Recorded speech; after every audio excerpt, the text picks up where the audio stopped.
ছোটবেলা থেকেই ফুটবল খেলার নেশা ছিল সিলেটের দলদলি চা বাগানের ২০ বছরের দীপা মুন্ডার। হতে চান বাংলাদেশের সেরা ডিফেন্ডার। পরিবারের আর্থিক অবস্থা ভালো না থাকায় সেই স্বপ্ন যেন ভেস্তে যাচ্ছে এই অধম্য দীপার। নেই ফুটবল খেলার জন্য প্রয়োজনীয় সরঞ্জাম, তবে তারপরও থেমে যাননি দীপা।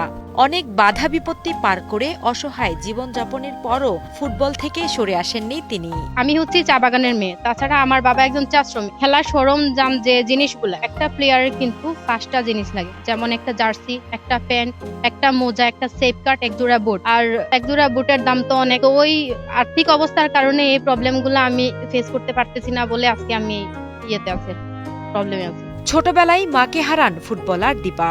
তার বাবা একজন চা বাগানের দিনমজুর। চা বাগানে কাজ করে মাত্র ১৭০ টাকা মজুরি পান একদিনে। প্রতিদিনের সংসার চালানোর খরচ ও দীপার খেলতে যাওয়ার খরচ সবই চলে বাবার এই দিনমজুরির ১৭০ টাকা থেকে। দীপার বাবা একজন চা শ্রমিক, ১৭০ টাকা মজুরি। তার পরিবারের কন্ডিশনটা ভয়াবহ খারাপ এবং দীর্ঘদিন ধরে দীপা ফুটবল খেলে আসছে, আমার নিজের চোখে দেখা। ন্যাশনাল থেকে আমি অনেক জায়গাতে ডাক পাইছি। মারিয়ান চৌধুরী মাম্মিও অনেক বিষয়ে হেল্প করছে আমাকে, আমাদের মনোরঞ্জন দাও আমাকে অনেক হেল্প করছে, কিন্তু সীমিত সময়ের কারণে আমি উপরে উঠতে পারিনি। আমার আর্থিক অবস্থা অনেক খারাপ। বাফুফ থেকে জাতীয় দলের ক্যাম্পে অনুশীলনের ডাক পেলেও টাকার অভাবে যেতে পারেননি খেলতে।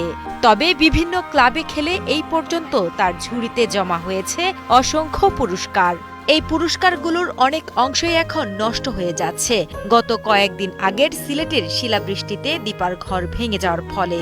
তবে পর্যাপ্ত টাকার অভাবে এখনো মেরামত করা সম্ভব হয়নি ঘরটি। বিভিন্ন টুর্নামেন্টের খেলার ট্রফি, তো রানার্স আপ, চ্যাম্পিয়ন সব মিলিয়ে এখানে আছে। আর আমার মেডেল হচ্ছে 500-র উপরে আছে।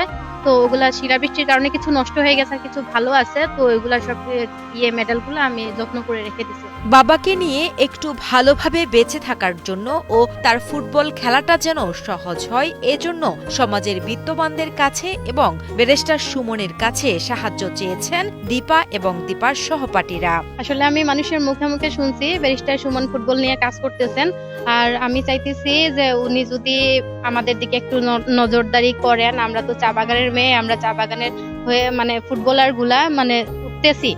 তো উনি যদি আমাদেরকে একটু নজরদারি করেন তো আমরাও একটা ভালো পর্যায়ে খেলতে পারবো। ওকে যদি আমরা সবাই মিলে কিংবা আপনারা সবাই মিলে যদি ওকে সাপোর্ট করেন, তাহলে ও জাতীয় টিমে খেলতে পারবে, আর আমাদের জন্য দোয়া করবেন। চা বাগানের যুব সমাজের সভাপতি মুন চন্দ্র দাস জানান, দীপা একজন তরুণ উদীয়মান খেলোয়াড়।